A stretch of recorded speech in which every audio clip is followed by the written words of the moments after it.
Hello everyone, welcome to our bonus episode for this week. Very exciting. This is recorded in the past. This is so exciting because sometimes I do my interviews and Gemma's like, I don't have to do much this week. We're both I don't have to do much this week because most of this was recorded. We are totally having a relax this week because most of this was recorded a month ago. So what you're going to hear is, well, two recordings that we did back when we were in Manchester back in August. So firstly, Gemma thought it would be a good idea, and I agree now, that before we went to see some episodes filmed, we should talk about what rumours we'd heard and what we predicted we'd see, right? Yes, yeah, I think so. And now that those episodes have been on, you'll be able to get to hear how just terribly wrong we were. And then after that, we've got a big old 45 minutes or so of us talking about our experiences, that what we did see. Now, we've not been able to talk about any of this really on the podcast or been very vague about it since then, because obviously there's some fairly big spoilers. I mean, not just Artie getting shot or anything, oh no, but Stephen Reed killing Leo and chucking him in a bin. Ugh. We've known about for the last 5 or 6 weeks, and it's been really, really difficult not just going, oh, we know where this is going. You may think the story was silly. I think it's great because I like this kind of stuff on Corrie. If you know us, you know that you'll know that we'll our think this is reaction great. To this is and to you can just clap our hands with glee. You can imagine our reaction when we heard that this was happening as well. So this is all us talking about what we thought would happen based on a couple of rumours, and then what we actually did happen. Now, the reason this is coming out on Wednesday night is because part of what we talk about is Stephen burning all of Leo's stuff, which is happening on Wednesday's episode. We also mentioned Dee Dee as well. Hurrah, Dee Dee is here. At last we can say it on the podcast. And we met Shanique, who plays Dee Dee on the set as well, so we talk a little bit about her. Now, there are also a couple of other rumours that we talk about here, so maybe consider this a spoiler warning, but not really, right? Well, we mentioned the fact that there was a rumour going around that Harvey was going to return to the show. Yeah. And now, looking back on it, the fact that he hasn't appeared and the fact that Harvey was mentioned in the show when Sam wrote him a letter, yes, makes me think that that's what that rumour was about. Well, exactly, and there's not been any confirmation or deconfirmation from Coronation Street, as far as I know, about Will Mellor coming back. I mean, the fact that Sam's written to him makes me think, well, maybe he is, but not giving any spoilers here. Yeah, so we're just saying that when we recorded it, we thought that he was coming back and he'd be maybe back by now. Yeah, exactly. So that's not a spoiler because it was based on garbled information that came through. Yes. To do with the mention of Harvey's character on the show, not anything to do with the character returning. We do not know if he's going to return. We do not know if he's not going to return.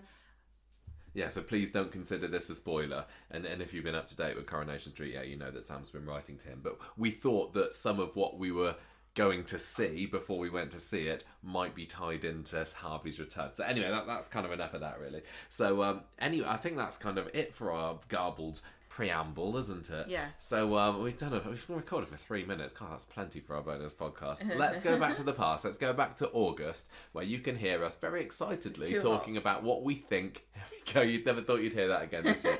What we think we're about to go and see filming, and then that's going to cut straight back to coming on what we did see filming, and maybe we'll have a little outro at the end just to go, "Call blimey, governor, wasn't that great?" So, without further ado, here is us in the past. Hello everybody, and welcome to the past, because we're recording this up in Manchester, where we were back in August, but I don't think we're going to be making this recording public for a couple of months yet, are we? Oh, it's a secret. We put it in the This is a really secret. Yeah, this is top secret for your eyes only. Yes, it is now Wednesday the 17th of August, and we're going to be going off later today to go and see a bit of Coronation Street filming. Yes, which we've been told is a bit spoilery. And secret and special. So I was in touch a couple of weeks ago with director Matt Hilton, just asking him whether he happened to be around this week, because I know that he's been doing some directing recently in Coronation Street. I didn't know how long this block was lasting for, so I said, it'd be nice if we could meet up for a coffee or whatever when we came up. And he's like, but this block I'm on is actually finished now. It's going to be finishing soon, but I will be coming in on the week your week to do something for somebody else on the Wednesday, so we could always meet up for a drink then. Oh, great, that sounds nice, that sounds lovely. And then about a week later, I messaged him again and was like, I'm going to be really cheeky here, but I regret it now if I'm not. Any chance that we might be able to like come in and see you doing a bit of directing when we're up there?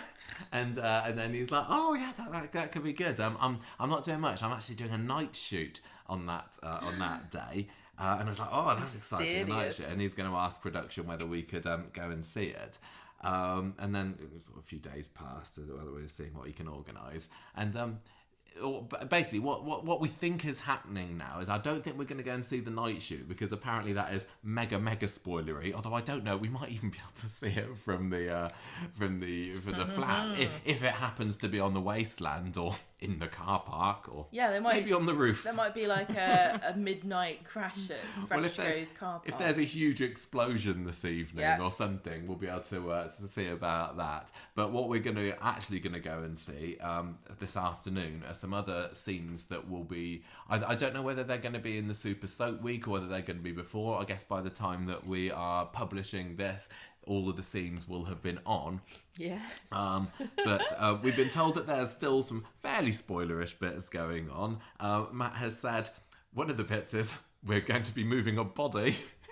And there's nothing more than that. And I don't even know whether that's the night shoot, whether we're going to be seeing that or not. See, I'm wondering whether that's just what he's personally got planned for this afternoon, and then he'll go off and he's going to go off and do his work, is he? So there's going to be a body moving. The rumours are flying around. Well, it's basically been confirmed to us now that Millie Gibson is filming her final scenes this week. Yes, we know that we heard the rumour that she was leaving, and it seemed pretty obvious that it was true. And, you can't always believe these things, but more often than not, they're true. We don't talk about... You guys know we don't talk about spoilers on the podcast, and we also don't talk about leaving rumours unless they've been confirmed by Coronation Street. Is why... Because I think if they haven't been confirmed, it doesn't mean they're not true, but it does mean that it's going to spoil a storyline. So we don't want to spoil storylines for people, even in the cabin extras. Yeah. So we keep quiet about that, but we knew that this might happen like a few weeks ago. So the question is, and I think even on I've seen on the Manchester Evening News just last week when Millie and Mikey and Samia and some of the others went out for drinks somewhere. One of the headlines was, "Oh, this is Millie's leaving drinks." I don't know whether they were. I would have thought she'd wait until she filmed her actual final scenes before she did them, but I've got no idea. But the question is the body hers? Yes, or is she moving it? Is she moving somebody's body? Because the other big rumour that's been going around at the moment is that Will Mellor is indeed returning as Harvey, and I don't know what's going on there. Like, is he escaped from prison again? I mean, you'd have thought that they would up the security once he did it the first time, to be fair. Maybe don't take him out for a jolly in the van again. Yeah, don't take him down the pub. Especially around this time of year when his powers are most strong. Oh, yeah. So I don't know whether he's going to be in jail.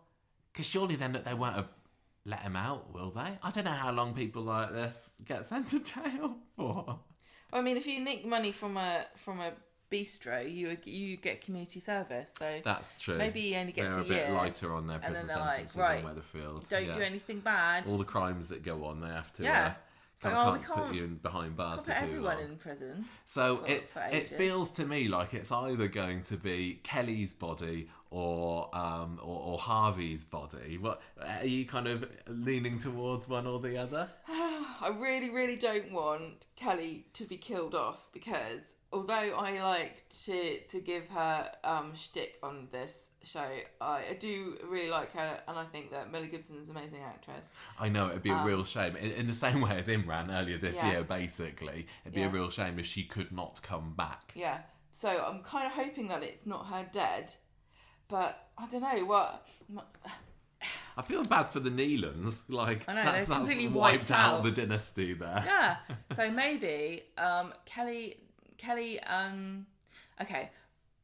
Harvey escapes from prison again, and he comes and menaces Gary, and then Gary. Why would I can't remember why Harvey Kelly. Would And Gary sort of she calls him, or she does something plucky and initiates a rescue so Gary can come and find her. He comes in and Gary and Harvey have a fight, and Gary kills Harvey. Yeah.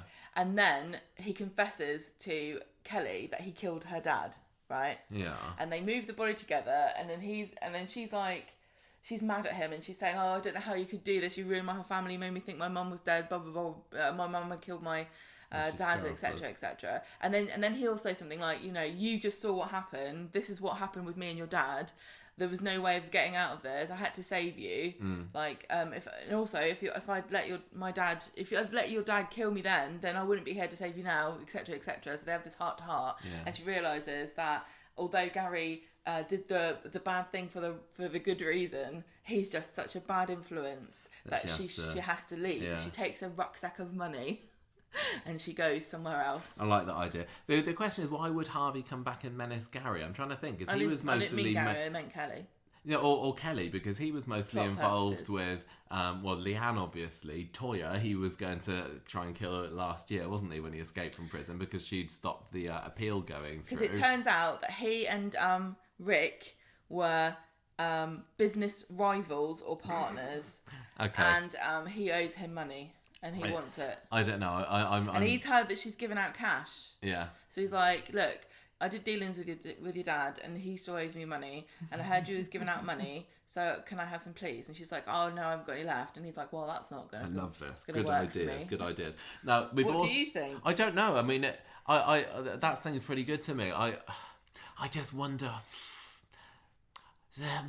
You're right. Harvey should be killed off because villains in Coronation Street, 90% of the time don't end up behind bars, do they? They end up 6 feet under. So it feels only right for Harvey to be killed off, although he wasn't as big a villain as some of the major ones. So I don't know, really. They may well try and kill Kelly because that feels like that would get the bigger reaction. Okay, so here's my question. Wouldn't it? Because Kelly's such a popular character among the younger viewers who they're trying to engage with, so maybe killing her off somehow, getting her shot or whatever, is the way to go. And maybe Gary then has to... Yeah, here's my question. Why then would they need to move the body?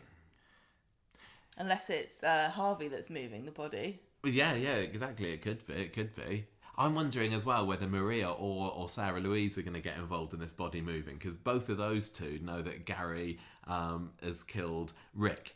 And we were told yesterday who some of the actors are that have been called to film today, and I can't remember. I'm pretty sure that Mikey was one of them. I can't remember whether Sammy or Tina were. So I don't think this is going to happen, but okay, let's say that Gary has to convince Maria to move a body with him or cover something up with him, and because she's a counsellor, obviously this is like deadly. Like if this gets out, the counsellor moving a dead body, this could be ruined. Well, yeah, it might be a bit of a scandal, although a little bit scandalous these days, probably not so much. No. So even though I don't think it's going to happen, there's my other theory there. We've also been told that in Super Soap Week this week, there's going to be something quite spectacular going on. We know nothing more than that. So is there going to be some kind of explosion? I don't know. Is it going to rival what they're doing on Emmerdale for their 50th? Or they'll believe that happens a little bit later than Super Soap Week. Difficult because it's like the only really big thing that you can see is explosions or fire. Or something falling down. I don't think they're going to make anything fall down. No. I guess. We'll and it's also really interesting to think too, because they've got the tours going on, and they need to keep those going because they're building the visitor centre. So it seems to me as though it's quite an important part of their future revenue gathering. So the question is then, does this put the kibosh on any future massive set alterations that are going to be spoilery? Yeah, maybe. Can they afford to put a 2-month hiatus on tours? I mean, they have at Emmerdale, haven't they? I know that the Emmerdale tour is having a 1 month off while they're filming all the 50th anniversary stuff. So I guess they could with Corrie. I suppose it depends on how much they want to keep it a secret. Knock down the factory. We know that Coronation Street tours are not being postponed in the near future because you can still buy tickets now for it. So whatever spectacle goes on, I think that probably they're going to have to do a quick clean up. Built themselves into a bit of a corner here, because also that would be a spoiler too if they blocked off selling tickets. you'll go, you can't buy a ticket in October all of a sudden. Well, I mean, people might know there's Super Soap Week's going on, but they wouldn't know more than that, I suppose. And we've also been told this afternoon that there's going to be a scene with Jenny and Glenda and Daisy. So I'm really looking forward to that because they're all great characters. Mm-hmm. I can't remember who else we were told is going to be there. I guess it'll just be a nice surprise for us. Oh, I know. There's going to be the actress who plays Dee Dee Bailey. And this is the first mention that she gets on the podcast since we know that she has actually been cast. Now, we found that out last week, I think, maybe. We were sent an email from the Corrie Press Department just saying, we found an actress to be Dee Dee Bailey, and we're like, oh, Gemma, they've got somebody. And at last, after all this time, so we'll be able to meet her, and hopefully this afternoon, possibly. I mean, I assume they're not going to be rolling out the red carpet and having all 80 of the cast lined up against it like when the Queen did, just because of us arriving this afternoon. Wow, I thought but if she is there, we'll get to meet her and maybe. What am I supposed to do with this bush that I bought for them? They'll only give it back anyway. They like the Queen. So anyway, that's basically it. That's what we're just about to go off to. I mean, it's still 3 or 4 hours away from when we're recording this, but it should be fun. I'm really excited. Like you couldn't sleep. I could not sleep last night. That's why when we recorded when we recorded the talking about what we were doing in Manchester, which you would have heard a while ago. Michael's like, I couldn't sleep last night for some reason, and that was why, because he was just so excited. I'm the sort of person that goes to sleep literally as soon as my head touches the pillow, but I was like an hour and a half last night not being able to sleep, going, we're going to go and see Corrie tomorrow.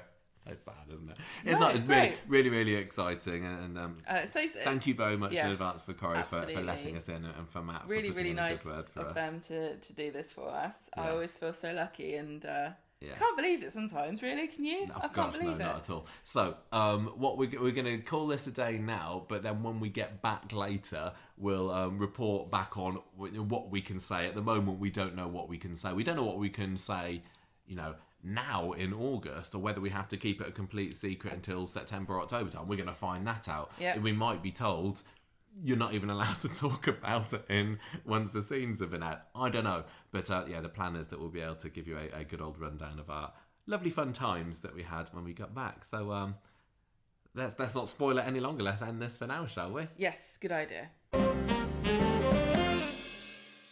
Hello everybody, we're back.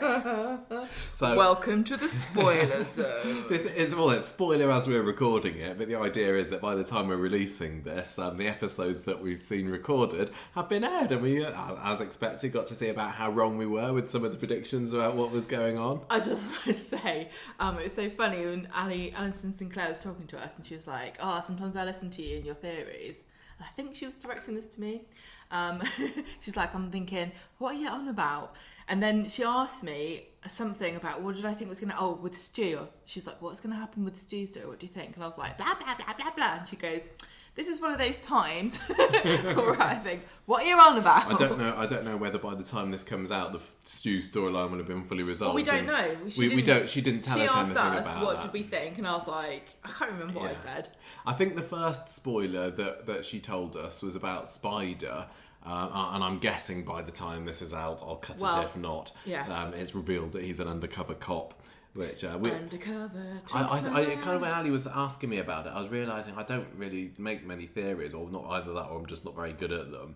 But she confirmed that, so that's pretty amazing. That was really cool. I like that. And she was saying, I've seen people saying that, but and we don't know anything else other than that as we're recording, so we'll have to see how it goes. But it seems like he's doing it for the greater good. Greater good. I knew you'd do that, and hasn't just completely sold out to the man. Well, that's what I said. I said, he's sold out to the man. And she said, no. Yeah. No. I'm trying to think. There's one other spoiler, big spoiler that she told us that as we're recording this, I don't think would have come out yet. It's going to be a secret. So I still can't talk about that, but I'll maybe add it on at the end if it has come out by the time we publish this. But anyway, let's talk about the scenes that we saw filmed first. So there was the Rovers scene first, wasn't there? Yes. Now this was the scene, and I as of the time of recording, I don't know exactly when it was on, how long ago it was. I got a feeling this is going to be this will be the earliest one shown by quite a bit. We were told Yeah, it'll be on in a couple of weeks. Yeah. So this will be old news to you guys by the time we release this episode. But this was recorded sort of last minute, wasn't it? To add a bit of extra time to an episode. So sorry if you're Canadian, this might not be. This might be the thing they cut for you. for time. I'm guessing as well that when that episode comes on, we'll be able to talk a bit about seeing it there, but we're just kind of putting all our filming experiences in one place here again, so sorry if you've already heard this. But yeah, we have seen the scene where Jenny is writing out her rotas in the back room of the Rovers. Yep. Daisy comes in and is like, what are you doing? Tries to sneak a look over her shoulder to see, where have you put me? And she's trying to basically get herself she's trying to promoted, herself up, so that Jenny gives her the role of being in charge of the Rovers when she supposedly goes off to Canada. And then at the end of the scene, Glenda bursts in there to say that Stephen's been shortchanging it. I mean, I assume it's Canadian, Stephen. American. She says an American guy, and then she's corrected to say, oh no, it's a Canadian guy. And then the scene ends there. So that was the very first thing we saw. We didn't see. We kind of walked in when they were midway preparing it, didn't they? Yes, so we didn't see them huddling or anything, no. But it was so. We've never seen Sal perform before, apart from the finished product. So it was really good. I really loved watching her. Well, we saw her on stage earlier this year, didn't we? Yeah. We haven't seen her performing as Jenny. That's true. So somebody who's so important to the podcast, as Sonia Matthews, it was a real treat to be able to see her being Jenny live. Two modern Corrie legends, in my opinion, honestly. I know maybe it's a bit early to be saying that. I'm going to put pressure here on Glenda, but absolutely love Daisy and Jodie. Yeah, I think they're both fantastic. These three women, you could put the whole of Corrie on them. You know, I'm really looking forward to being able to see properly on screen when they're all together in the Rovers. Because the thing with all of the scenes that we got shown today, we got a minimal context, didn't we, about what was going on, but we didn't know an awful lot about what was going on before or after, especially with the second set of scenes that we saw. We're not telling you yet. But because this wasn't a major scene, there wasn't a whole lot to take away from it apart from Daisy's trying to get herself. Get herself the manager's job when Jenny goes away, and she's looking over her shoulder and where she's saying who gets paid the biggest hourly rate? It's me. It's got to be me, hasn't it? Or is it Sean? Can't be Gemma. She can't even pull a pint. These lines we can just quote back to each other now, can't we? Because we've heard them so many times. I know, yeah. Again and again and again. And it was so interesting to see how differently they delivered each one as well. And then Glenda bursts in, and then you see. Charlie Jord, she was amazing. She was absolutely fantastic. My eyes were almost on whoever was speaking. maybe this isn't a good thing, but my eyes was fixed on Charlie. Yeah, but the thing is that she won't be in. Like we could see anything we wanted to see in front of us, but the director will pick. Yeah, I'm going to show Glenda here. But it's just the facial expressions that she does and the shade that she's throwing at Glenda with her eyes. And really interestingly, I found that with the scene where Glenda was talking to Jenny and Daisy was behind her, almost each time we saw a recording of that scene, Charlie was doing something else. Like sometimes she was just kind of there, kind of pouting at her. Sometimes she was. There's one take where she was playing with her hair a lot, and I really like that take. And I don't know whether they've used that one or not. I imagine that they haven't.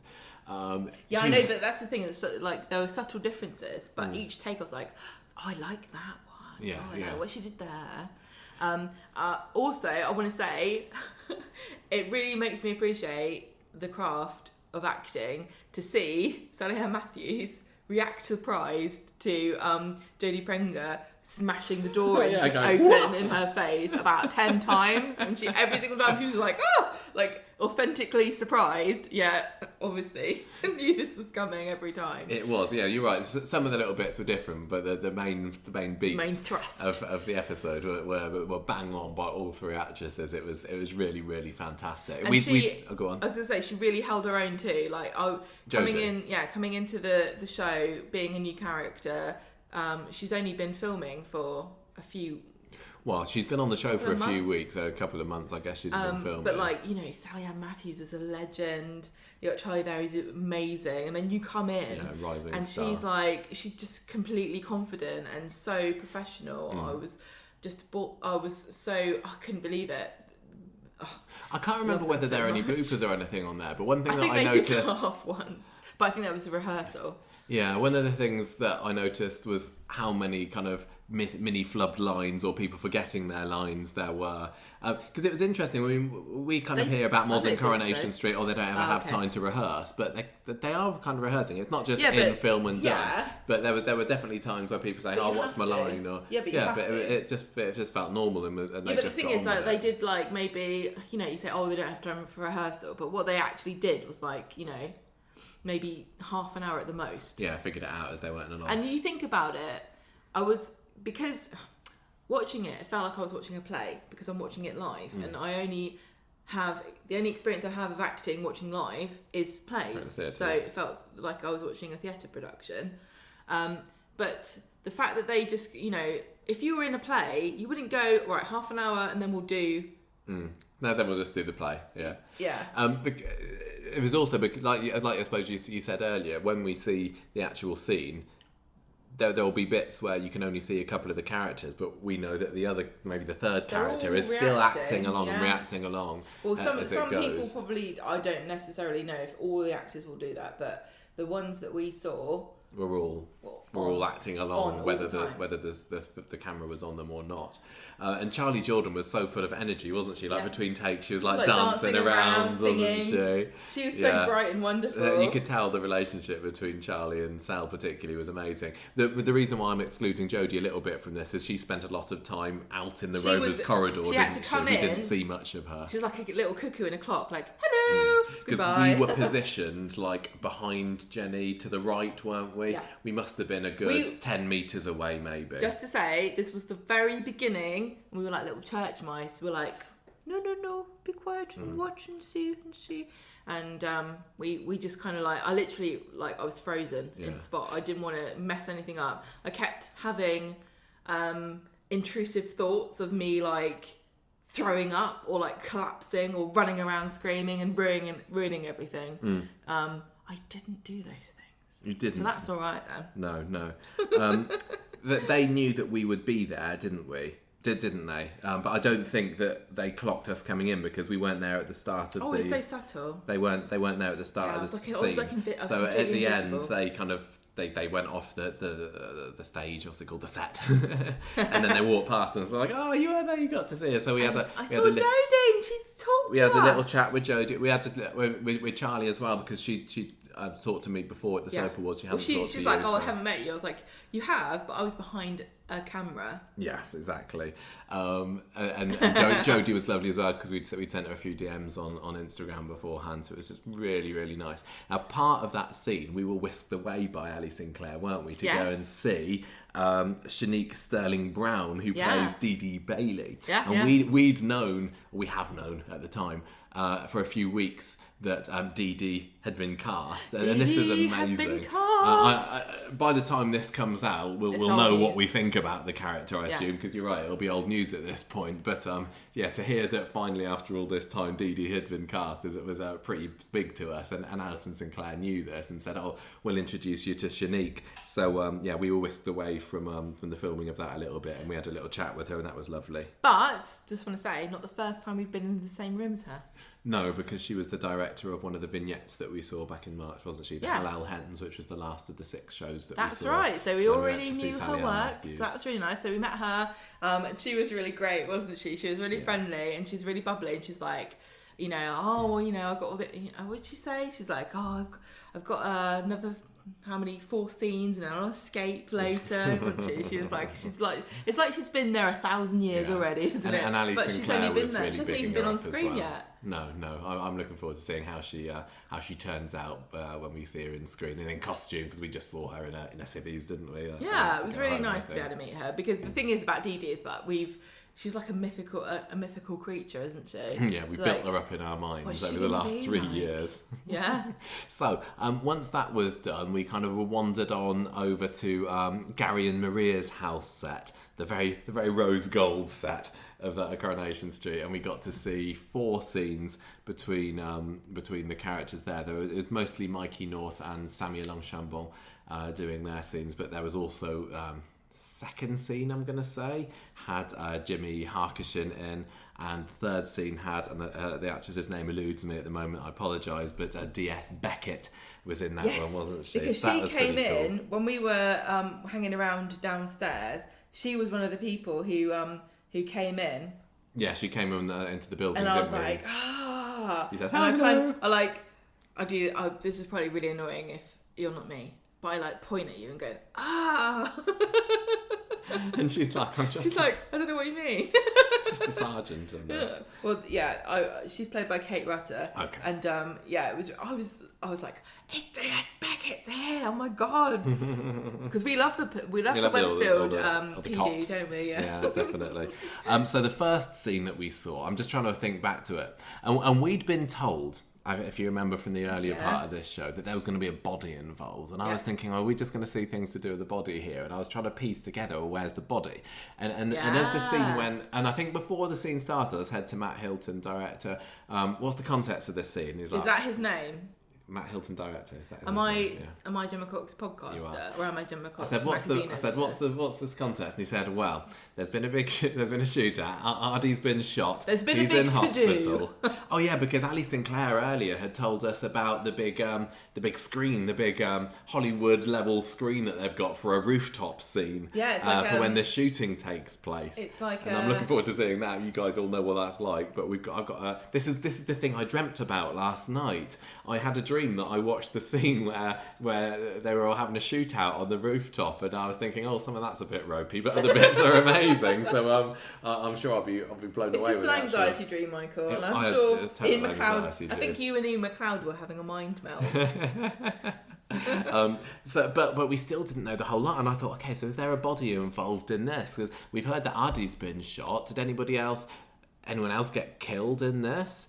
But then, and later on in the evening, I was speaking to one of the other behind-the-scenes people, and she said, oh, the body's in a different story. I was like, what the hell do you mean? I think that was Grace. Yeah, you're right, it was Grace. Let's let that one slip. That's amazing. Right, so we'll come back to that in a bit. So we were on the set, and we knew that there was a body. There was a story that they were going to film later, and there was a body. Yeah. So, obviously, I'm thinking... Mikey North is here. Later on, he's going to go and drag Kelly's body into a ditch. Because we knew that Millie Gibson, this was her leaving story. Yes. So I kind of assumed at one point that it was Millie Gibson, but quite early on it's like, how is this going to be involved? How Gary and Kelly, they're family sort of, aren't they? And so why is he going to get her body? Like, why would you hide a body unless she killed the person? Would Gary kill Kelly? Like, does she discover that he killed Rick, and so she's mad at him? Like, oh, that's really dark. And also, I was thinking, but I really love Millie, and I think she's great. And Kelly, I think there's a lot of potential there. I don't want her to die, because then she could never come back. Yeah. So there were a lot of thoughts swirling around in my little head as we were watching the scene. Very misguided thoughts. So the first scene we saw was Maria and Gary talking about the fact that Kelly was missing. Yeah. Right. So that didn't help, did it? That was like, okay, is she missing because someone else has killed her? I don't know. I'm confused. Because they were talking that she's gone over the hills and far away, isn't she? But yeah, so this was interesting because we watched. So Maria's on the sofa and she's got her hand behind her. She's got her arms behind her head. And at one point, there was a machine on the set that made a beeping noise. And everyone was like, what the hell was that? And then it, oh no, it's just that thing. And it does it all the time. I was thinking, just get rid of it. Anyway. Also, just want to say, there was a ghost. Definitely. Oh yeah, there was a bit when we were in the gallery with Matt, wasn't there? And somebody said, can we do another take? Yeah. And it was like, who said that? Nobody owned up to it. And then I said to Matt, that was the ghost. And he said, yeah, there's a ghost. But I think he was being sarcastic. But I choose instead to believe that there's definitely a ghost. Absolutely. Yes, we saw, and that was interesting because they were saying, "Oh, Sammy, you got to have you had your hand behind your head here, but in this take you had it down by your sides. You got to put it back up." I just want to also say there was a bit where Mikey North had to move the chair. That think about how difficult that is if you're an actor. being spontaneous, I think, is probably a bit easier, isn't it? Sort of being in the moment. How do you feel? How am I going to do this? That's probably why they really enjoy going from Corrie to the theatre. Because how you do it is how you bloody do it. Nobody can come and say to you, oh, can we do that again? But your hand has to be on your hip this time. No. So imagine how difficult it is. And the other thing is also, if you get too much sort of feedback or comment, sometimes it gets in your head. And then you forget your lines or whatever. I mean, I'm saying it like I'm an actor. But it really goes to show you how professional they all are, that they can sort of emote so honestly and realistically, even given all of the things. It's not just that. It's not just like, okay, I've got to put my hand down when I say this part of this line.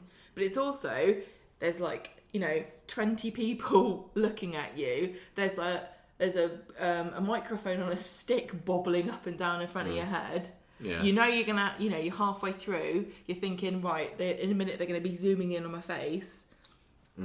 So some of that we were just there by the set watching, weren't we? Yeah. If you kind of imagine where Maria's sofa is, we were like in front and to the side a little bit, but we were free to wander really. Yeah. So that was quite cool. And then and some of it we were in the gallery with Matt and Grace, and they were showing us how the computer works, and they were showing us his iPad and his sketches that he does on it, and his little doodles and his notes about cut here, get rid of this line here, because there was. Because this is the scene that ends when Dev arrives, isn't it? And he buzzes through on the intercom. Yes. And originally the line was going to be that Gary was going to say it's Dev, but I think in the actual one he doesn't, because Dev's voice instead comes through, and it's obvious that it's Dev. But then later on, when they brought Jimmy in, they had him record something for the intercom. There's a bit of a funny story behind that, because I think in the end he just says it's Dev, isn't it? Yeah, and he did that in one take. I know. Yeah. But he did have a joke about saying something a little bit bluer. Well, because you guys know the context now. I'm ready on the beep here. He's a bit angry when he comes in, and he the original line was, "Let me in, you f***." So rude. So very, I hope I remember to bleep this. He was really funny, I think. He was great. He was so funny. But also the intercom kept falling off the wall, didn't it? Yeah. And my boy Mikey North was like, at one point he lifts it up and pretends to use it as a phone, doesn't he? Yeah, that was really funny. That was funny. Yeah, so the second scene was Dev, and when we heard that Jimmy Harkishin was going to be on a scene, that I can't believe this. Made our day, because everybody who listens to the podcast know how much we love Dev, and he was so magnificent. So right, masterful. Dev has two modes. There's Derpy Dev and Dramatic Dev. Yeah. And we had Dramatic Dev. And Jimmy Harkishin, you guys know when you watch him, he can be so imposing and intimidating and just such a big personality. Huge presence. And so I absolutely love him, but I did not speak to him at all. No, we didn't speak to Jimmy. Because it was quite an emotional scene. He was really getting into it. He was really kind of feeling the emotions that Dev was feeling. By the end, he was teary. And he was glaring around in between takes, and he was really, kind of trying to keep himself pumped up and stuff. So I did not speak to him. At the start, because I was a bit scared of him. At the start, he had a lot to say about, I think I'd say this, and I wouldn't say it like that. And where they were talking about the script. Yeah, there was a bit, already, this is 12 hours ago, and I'm kind of forgetting it now, more than 12 hours, I suppose. The bit where he's saying, come on, you're a father, you got a son. And it's Jimmy that said, I think he'd be sounding more like he was pleading at that point. He'd be really angry at first, and then as the conversation goes, he'd be a bit more pleading and desperate. So that's how it kind of came across on the final takes as well. And that was Jimmy's contribution, I suppose. See, one thing I thought when I watched this is that you're watching Coronation Street, the story of Coronation Street, and the actors and the characters, through an interpretation that's at least 4 layers deep. So you have maybe even 5, you've got the storyliners and the conferences and stuff, they hit the general idea. Then that's one perspective. Then you got the scriptwriter and how they view the scene. Then you get the director comes in and they sort of imagine how everything's going to be set up and where the shots are going to be taken and what the vibe of the scene is. Then the actors do that separately, don't they? And then you've got the collaboration of everybody up to that point, up to that funnel. Yeah. Coming in and putting all their kind of stamps on it. And then you have the editing and the post-production, and then Ian McLeod will see it. And so everything gets filtered through this like really interesting like series of layers to get to the final product. Yeah, it was. But we got to choose all evening basically whether we were in the set or by the set or in the gallery. And for the Jimmy scenes, we want to be there. Yeah. We want to be in the presence of the master, Jimmy Harkishan. It's scary. He just when he's dramatic, Dev. So good. But I've always said this about Dev and Jimmy Harkishan. He is so underrated. He's such a fantastic actor. He throws himself 100% into dramatic and comedy, and he does both absolutely, well, for me, perfectly. I absolutely love him. I love him so much. I think he's awesome, and as does like Mikey North. And when we arrived on the set, we said hello to Samia, had a bit more of a conversation with Mikey as well, and throughout the evening, every now and again, Mikey, he'd walk past us and he's like, you're having a good time, you're enjoying it. And at one point he said, isn't Jimmy brilliant, isn't it? And we were like, he's amazing. And, and Mikey said, I haven't done much work with him, not for a long time, but recently I'm having a little bit more, and I'm just in awe of him. And I was like, I know he's amazing, isn't he? But even, like Mikey and Samia as well, want to give them credit too. Yeah. Oh, they were awesome. Because, I mean, we're not the biggest Gary and Maria fans. You like Gary a bit more than I do. I love Gary. Just watching Samia and Mikey, I thought they were amazing. I thought they were absolutely fantastic. I'd met Mikey once before, which he did remember, because at the very end we spoke to them once it was all done. Yeah. And we were chatting about it. They came over to see us, which was lovely. Yeah. Just towards the end, I said, Mikey, do you remember we met before? And he's like, yeah, I remember, it was at the quiz. You and Ned. And I didn't even say, do you remember at the quiz? And he went, yes, I remember at the quiz. He suggested it, so that was lovely. And we got a nice photograph with them. I got a nice photograph with them on the sofa as well, which is really lovely. Samia was so lovely. Samia and she was really funny as well. Sweet. There was a bit where, so you guys have seen the scenes now, so yeah, we don't need to go let me just talk about it. You have a quick go. So the first thing we saw was them, Gary and Maria, talking about the fact that Kelly was missing and they didn't know where she was. And then Dev the second scene was when Dev comes and confronts Gary and asks him to talk to Ardy about the fact that Kelly's gone forever. My son's got a bullet hole in him. At one of the deliveries, Jimmy was like, "My son, he's got a bullet hole in him." Almost to make it sound like it's not part of a bullet; it's a whole bullet. I assume that's not the one that they used. Then the third one was DS Beckett coming to ask Gary to come to the station with her. Just like old times, Gary. That was great. People were laughing every time. We had to deliver that line like 10, 15 times. Yeah. And then the fourth one was Gary coming back after he's been released, and then he gets a phone call, and this is like our brains are ticking, and they're talking about there were hired killers, but they didn't mention that they were hired killers. And you've got a good this theory. Point, I still don't know who the hired killers are. There's a photograph. Yeah, there's a photograph involved. That's a no secret idea one. What could that be? My kind of thinking at the moment is that Kelly finds out that Gary killed Rick, and she's somehow got hired killers to kill Gary. She's got a bag full of money. Yeah, so that's not true. a lot you can't do with that. Each other, Paul. She's hired these two guys to put a hit on Gary. And then Ardy has got shot on top of a building in part of the crossfire or something like this. I don't know. I might be way off the mark with this, but that's where it seems. And all the way through the many hours that we were there, my head was going, what is going on? And who is this body? But yeah, at the beginning of that scene, the final scene that we saw, that changed a lot from the beginning, didn't it? Because we saw it on, I assume this is how it's going to be on screen, that Maria's sitting at this table doing her nails and with the nail varnish, but originally she was going to be sitting on the sofa, and they were making a joke about her just reclining. It was really funny. She's lying on the sofa, and then Gary comes in, she's like, "Oh, Gary, I'm frantic," and doing her nails furiously. She was joking about, I should have my hair up in a turban and everything. I could just come out of the shower in a face mask. Like, oh, Gary, you're back. And so then they said, well, why don't we have her sit at the table? And they did a take of that, and then she said, I was just kind of sitting there while Gary was on the phone. I think it would be better if I stood up when the phone went. So I guess again, what's going to be on screen is her standing up and following a man around the room. There was one take where Mikey comes in and he puts his phone on the table, and then when he goes to reach the phone, it's too far away because he put it in the wrong place on the table. Yeah, and that's when he asked for the props, which was the keys. He asked for some keys. It was. I can't remember whether there was any other bits. Well, it's just really interesting to sort of see how the actors, they have an emotional instinct, but they also have a physical one of like, how physically would I react? and they sort of get a feel for like, oh, you know, and only they really can say that because they are inhabiting the character, and so they know like, oh, in this instance I think that Maria would stand up, you know. Yeah, and it was really interesting because when you watch it, you're like, she's right, you know, she's got it completely correct. Because when you watch it the way that she suggested that is better. It's like, yeah, you're right. That is exactly how it should be. Yeah. But obviously, when the scriptwriter is doing it, they have a different sort of impression, or they don't put those bits in. That's why it's such an interesting collaboration of so many different people. Yeah, it was fab. And I think it was, I can't remember who it was that suggested that she also has her nail varnish No, out. It was because she was at the table and somebody said, oh, you wouldn't be filing your nails at the table, would you? And then somebody said, well, what if you got some nail varnish there and you might be putting it on the table? Because I think it was Grace that said, if you're on the sofa, you wouldn't want you wouldn't have your nail varnish there. Yeah, that's and right. like, just to say, like, if you're a guy and you don't have nail, like, I know some guys wear nail varnish. Good for you. I'm not told girls do.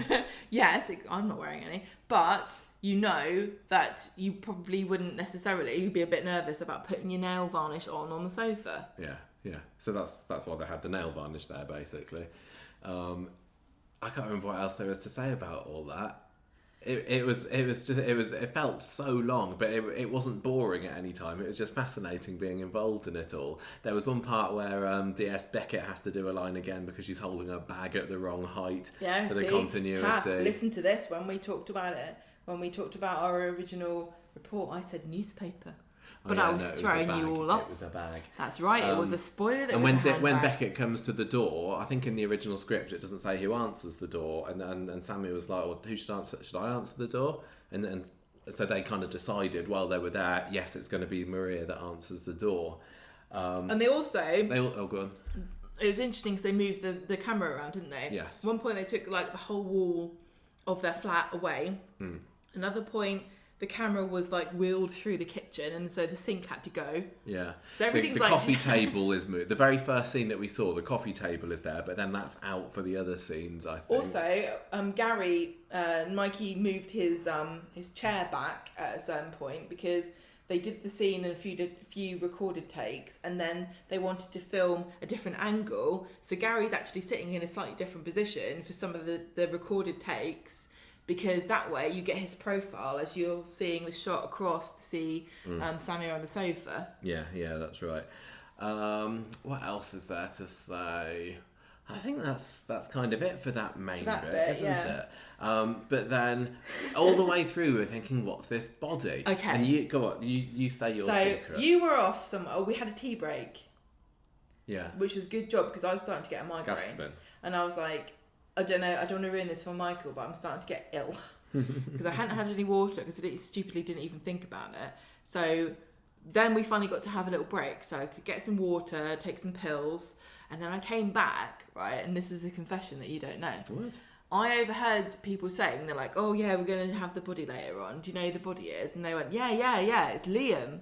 So I heard it wrong. And I was like, it's Liam? I was like, oh, okay, it's Liam. Okay, right. Okay, that's...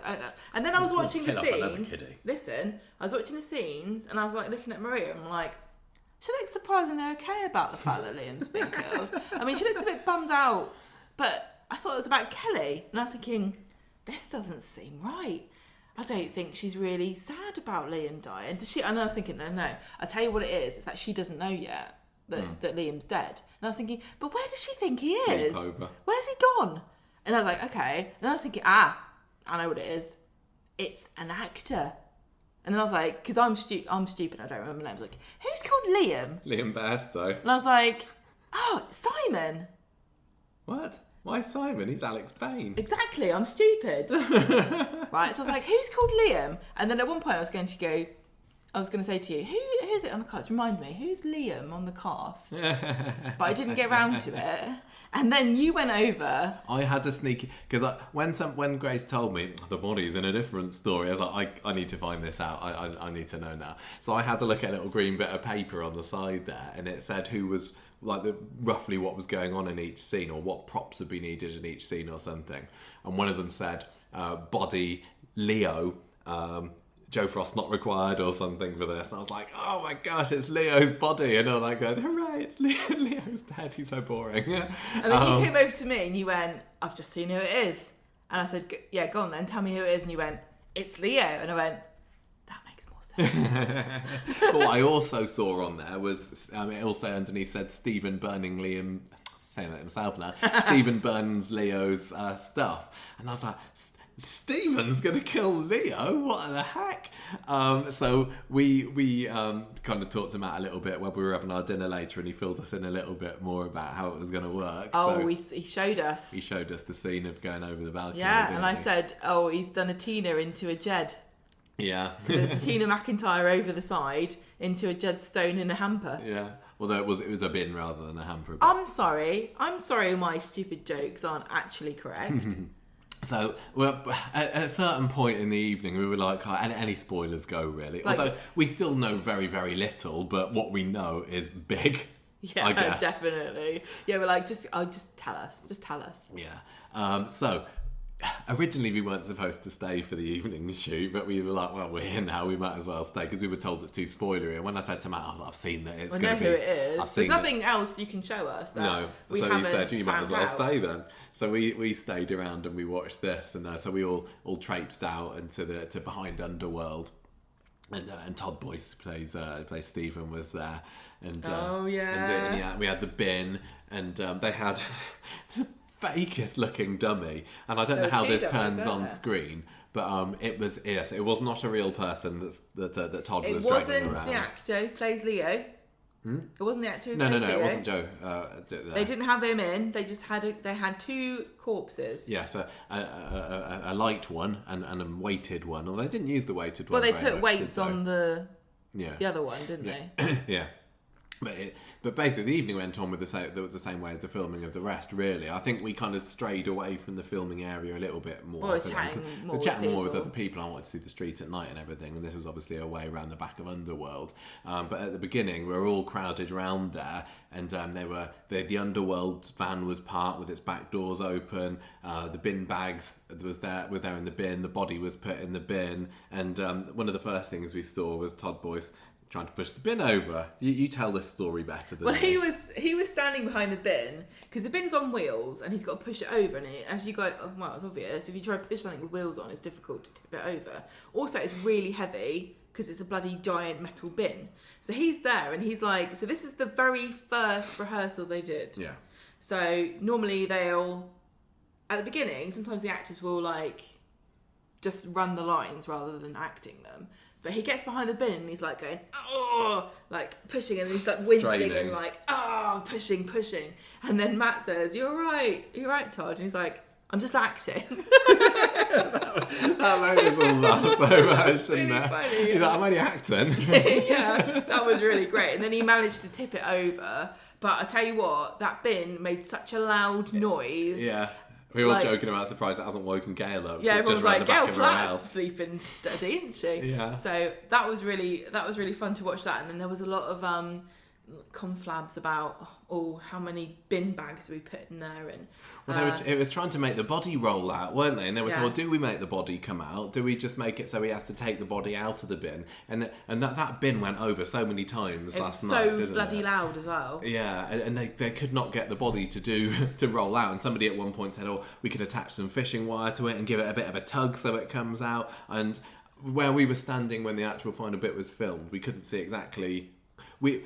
I think the shot that you'll see on the TV, or that you will have seen on the TV, we were literally 2 meters behind Todd Boyce. I know. We were like mega close to him at that point, just off screen. And you were like, I was like, should we stand here or should we go and watch the monitors? And you were like, if we stand here, then we can say that we were just off screen. Almost on Coronation Street. So yeah, we. So if it accidentally comes out and there's just like a woman standing with her mouth open watching, it's just me.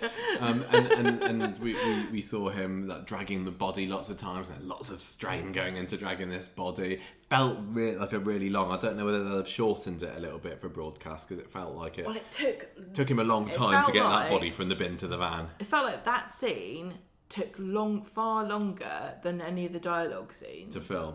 Yeah, and they did loads of different angles, and so when you're watching it, you see one perspective, but when we went inside to look at the monitors, it's like, wow. You can see like under the bin, looking at him. The angles that Matt selected for that was like, wow, this is actually like even darker than it seems. Yeah, I mean, we were still reeling from the fact that they've killed Leo, which Ram's nodding at the minute is amazing, and B, that they've turned Stephen Reed into a killer, which is it's kind of an accidental kill from what we make of it. Yeah. But very soapy sort of thing to do, and it's like, hey, it makes Stephen Reed give him a bit more volume to his character, doesn't it? A little bit more extra to say. Who are like, you know what? I thought you were a bit dull, but then you murdered someone, and now I like you more. Yeah. Mm-hmm. It was great. We didn't talk to Todd. He walked past me a couple of times. Same with Jimmy. I felt like he was in a zone where he wasn't. He didn't need us saying, "Hello, I love Coronation Street. I'm you're Audrey's son." Yeah. So oh well. I got to speak to Keith a bit more then, who's one of the cameramen, because there was a Steadicam.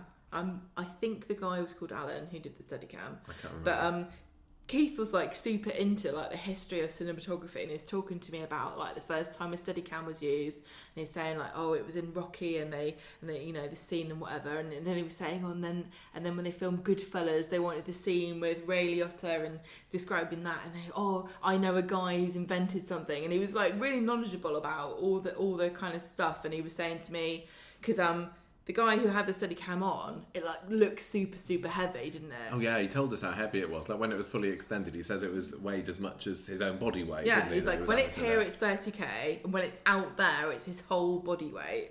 And so everyone was he didn't film for very long, did he? No. And you could tell that everyone was kind of like, right, we know that this is going to be really hard on him, so we have to make sure that we're doing this as quickly and efficiently as we can. And he was like really super game and like really like professional, but you could see it was like, this is really heavy, so can you hurry up? Just to interrupt, I'm just standing looking at the Coronation Street studios right now, and there's people going. I think it's like home time at the studios. I'm thinking, are there any actors out there? And it was just hilarious watching him dragging this really, really fake dummy around, wasn't it? And you couldn't tell in his expression, obviously, because he's an actor, that he was doing something silly. And when he was going and heaving it into the back of the van, and this body was flopping around, and he was grabbing hold of its jumper, and it looked so awkward and everything. But it's really cool to felt that we were kind of there for a big scene that's going to make people gasp when they see it, I think. I don't know how much of this, if any, will have been advertised before broadcast, or whether it's going to be left as a shock on the night. A surprise. Really, really don't know. But the fact that we were there was just amazing. And I also think that I don't know how... This is the thing. I'm not going to pretend I'm not biased. And I've always said this. I'm very easy to buy my affection. You just have to be nice to me. So when we see this, I don't know if we will interpret it in a different way, you know? Because I'm like, this is really great. I don't know if we watched it. If we were to watch it without having seen it filmed, don't know if I would have been like, I can't believe that Stephen's killed Leo. Stupid. I know. But like watching it and seeing all the work that's gone into it, and seeing how dramatic it was, and all the different like cuts and the dark. Everything. I'm so super excited to see what happens. I'm interested to see how they kind of build Stephen up over the next month or so before it goes on. Okay, because he's a bit angry at the moment. He's a bit nasty. He's sniffing around Audrey's money, isn't he? So we've been led to believe that he's going down a villainous path. When we recorded this is after Wednesday's episode. We just literally watched it when Stephen's like, "Oh, Mum, how are you? You want to sign these papers?" Well, like, "You want to sign these papers?" That was you. Was that me being Stephen? Was it in West Country? Yeah, so he's like being really. I don't think he's being villainous. He's being really concerned about his mum, and I'm watching him like, "You bastard." Yeah. I don't believe you. You're up to no good. And the other question now he saw Audrey give Max that £50 note in the episode we watched as well, going, "Oh, no, that's he so is worried generous." that she's frittering this money away that he wants to get his hands on. But I'm also wondering what he's got to do with Leo, because we have got no idea about what leads to some kind of confrontation between Leo and Stephen, two characters who currently have nothing to do with each other, round the back of the factory. I can't figure it out, you know? That's what I was saying. Oh, sorry. Yeah. So it's going to be very, very interesting over the next few weeks watching it come together and recording podcasts where we have to pretend that we don't know what's going on, and I hate having to do that sometimes, which is one of the reasons why we don't do spoilers on the podcast, because it's nice to not know and not say, oh, I wonder what's going to happen there. I just want to say one thing. The good thing about this is that it came so far out of left field that I know for a fact I would not have this as a theory. No. So I can watch it and I can think to myself, right, what would I think if I didn't know this was going to happen? Yeah. And I think I'm really good at theorising about how I would think a story goes. So that's what I'll be doing. Yeah, you're right. It's just going to be so interesting watching Stephen over the next. Because there's no way the two of us, like at this point, be watching Corrie and be like, "Wow, looks like Leo's going to get shoved off the side of the back of the factory." I know. It's amazing. What we didn't get to see filmed was the final scenes. Yeah. I'm assuming this is the final shot of the episode. I don't know that for sure. Of Stephen burying Leo and burning all this stuff. We knew that they went off to go and do that, but that was filmed off-site. It was only like 5 minutes down the road, I think. But this was midnight by the time we left, and we were tired as. And to be fair, I think they were all tired too. I know. We were like, we can go. Yeah, we're not being paid. We're going to go home now, actually. Yeah.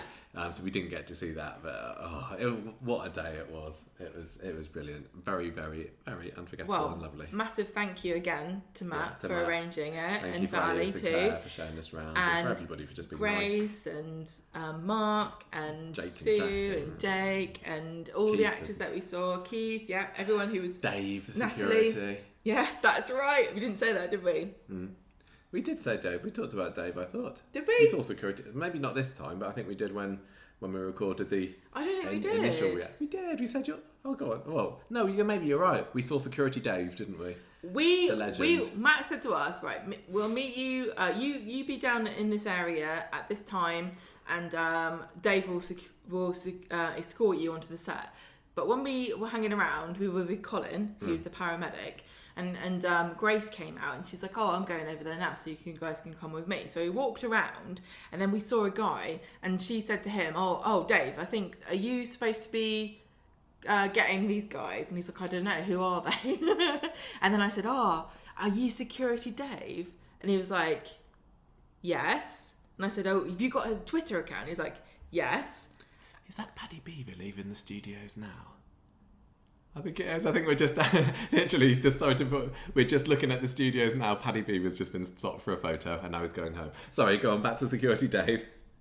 Sorry, you can't see this everywhere. Sorry, Gemma, you carry on. That's right, yeah, you carry on. No, no, you were talking about the Dave story. Well, we just said, Dave, you're the legend. And he's like, what do you mean? And we said, oh, you got your pointy stick, your 2 metre long pointy stick. And he's like, and he was quite nice, wasn't he? And he said, I don't have an OBE really, because on his Twitter he says Dave OBE. And so big up to Dave as well. Couldn't have got through COVID without you.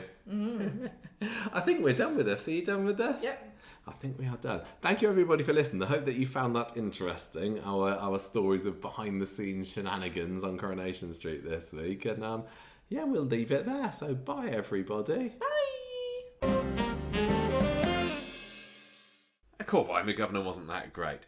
Back we are in September. The episodes have been on. We've seen it. We know everything that's happening. Well, I tell a lie. We haven't actually watched Wednesday's episode yet, so we haven't actually seen Stephen burn the stuff. We haven't actually seen DD on screen, but we know it's going to happen. And now the experience is over. I don't think there's a whole lot that we need to say now, is there? Because we'll probably talk about more recent reactions on this weekend's podcast. But I hope you all enjoyed that, Gemma. Did you enjoy reliving our predictions and memories and everything? It was very interesting. I'm glad that we recorded it back then, because I think there was a whole lot of stuff that we talked about that we probably would have forgotten. Some of the smaller details. I mean, some of the stuff we never would have forgotten, like like Deb's original take of what he was going to say on the intercom, which makes me laugh still when I think about it. But so certainly some of the details that I would have forgotten. So that's why we recorded it that way. Hope you all enjoyed it, everybody, finding out about our experience. I still can't believe, 5-6 weeks on, that it actually happened, because it was such a privilege and amazing thing to happen. But there we go, really. Any final words, Gemma, before we sign off for the evening? Have a good time. Whatever you're doing, have a good time. And I hope you enjoyed the scenes that we saw. I hope you are looking forward to the Stephen storyline. And I know not everybody is, but give it some time. I think it could be quite fun. So, without further ado, we're going to sign off. Goodbye from me. Bye. Bye. See ya. And the music from this episode came from podcastthemes.com.